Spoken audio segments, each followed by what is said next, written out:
Hai, Assalamualaikum semua.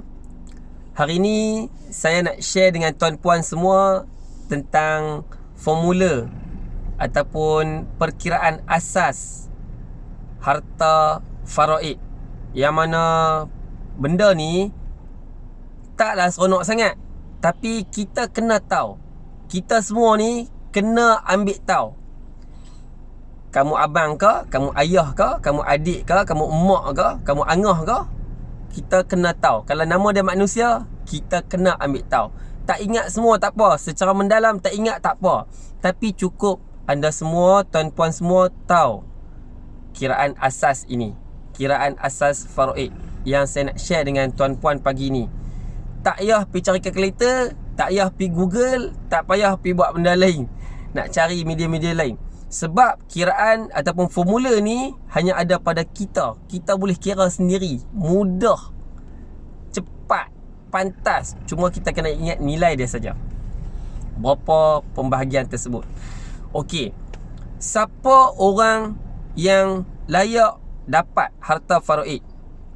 Kita selalu tanya-tanya kan, kalau kita angah ke, kita alung ke, kita adik ke, kita mak ke, kita sebagai mak ataupun kita sebagai ayah ke, kita tertanya-tanya, aku ni layak tak dapat? Bila kita tahu kata layak, berapa yang aku layak? Betul tak? Okey, tuan-puan ingat formula yang saya nak share ni. Waris yang layak dapat harta faraid, harta pusaka, untuk asas ada 5 orang sahaja. Ada dekat tangan kita. Tak payah cari tangan orang lain, tengok tangan kita saja. Melainkan tangan kawan tu dia ada 7 jari, 8 jari. Kebanyakan semua manusia ada 5 jari saja. So 5 jari ni tuan-puan tengok betul-betul, ingat dia punya jumlah dia berapa.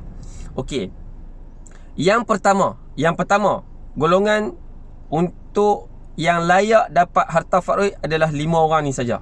Yang pertama ingat ikut susunan. Yang pertama adalah ibu kita.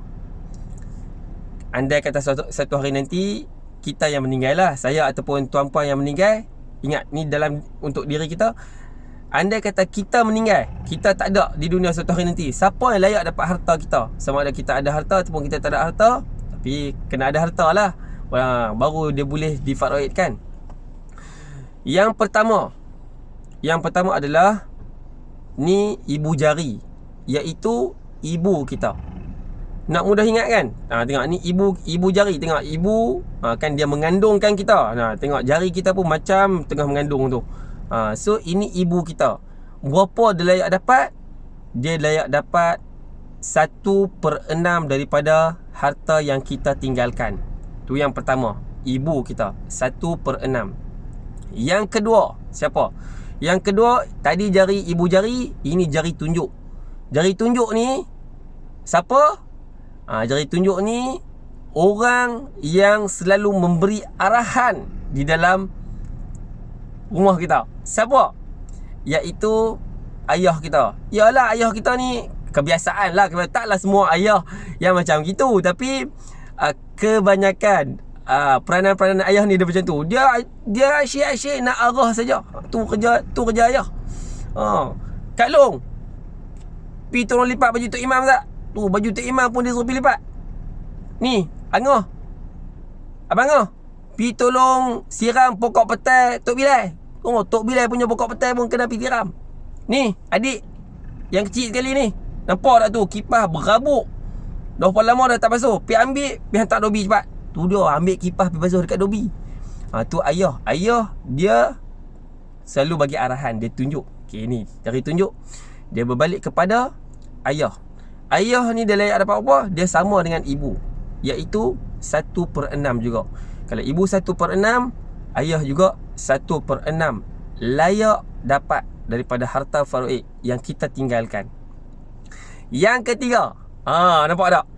Yang ketiga iaitu jari tengah, ataupun kita sebut jari hantu. Dia nampak macam lucah. Saya bukannya nak tunjuk kat tuan-tuan benda macam ni, bukan, tapi saya nak tunjuk bagi tuan-tuan faham. Yang tengah ni iaitu jari lucah.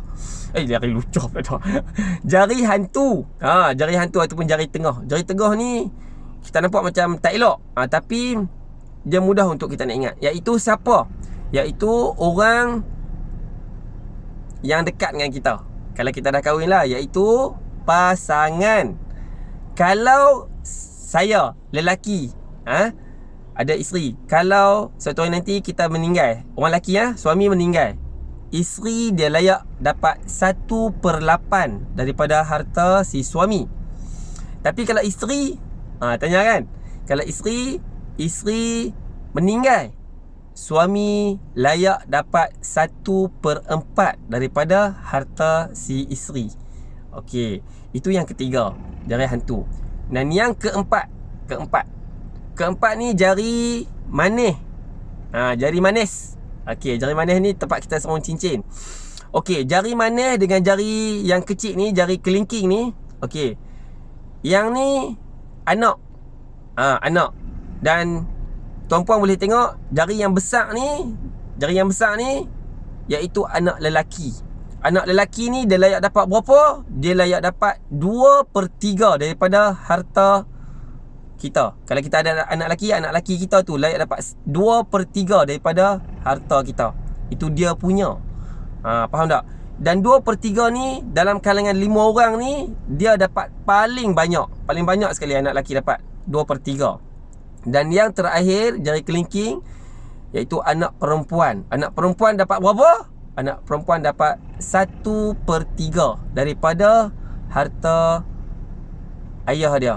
Kalau saya meninggal, suatu hari nanti, na'udzubillah lah kan, kalau saya meninggal, na'udzubillah apa, nantilah kalau panjang umur, suatu hari nanti, kalau saya meninggal, anak perempuan ni dia layak dapat 1/3 daripada harta yang ditinggalkan oleh ayah dia. 1/3. Tapi tuan-puan, persoalan yang saya nak ajukan kepada tuan-puan semua dalam video ni adalah di bahagian ini. Sang isteri dia hanya mendapat 1/8 daripada harta yang ditinggalkan oleh suami. Iaitu kalau tuan-tuan perasan, dia adalah orang yang paling sikit dapat dalam kalangan 5 orang ni, si isteri, sebab dia dapat 1/8 kalau suami meninggal. Soalan yang saya nak ajukan kepada tuan-puan semua, sang suami dan sang isteri, kalau tuan-puan sebagai isteri, soalan yang saya nak ajukan adalah, adakah tuan-puan rasa cukup sekiranya tuan-puan dapat 1/8 daripada harta sang suami? Ataupun soalan yang mudah saya nak tanyakan kepada tuan-puan semua, kalau tuan-puan diberi pilihan, 1/8 tersebut adalah 100,000, berbanding dengan tuan-puan diberi pilihan untuk mendapat 1 juta, jumlah manakah yang tuan-puan akan pilih?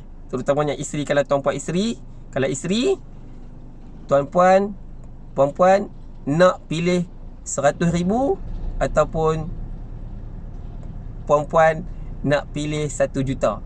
Itu soalan yang saya nak ajukan kepada tuan-puan, sebab dia berkaitan dengan harta faraid. Tuan-puan tanya diri sendiri, tanya, tak tangan kat dada ni, tanya, kalau aku dapat 100,000 ataupun aku nak dapat 1 juta, yang mana aku nak pilih? Okey, boleh? Cuba tanya diri masing-masing. Boleh? Okey, itu saja perkongsian dengan tuan-puan pada hari ini.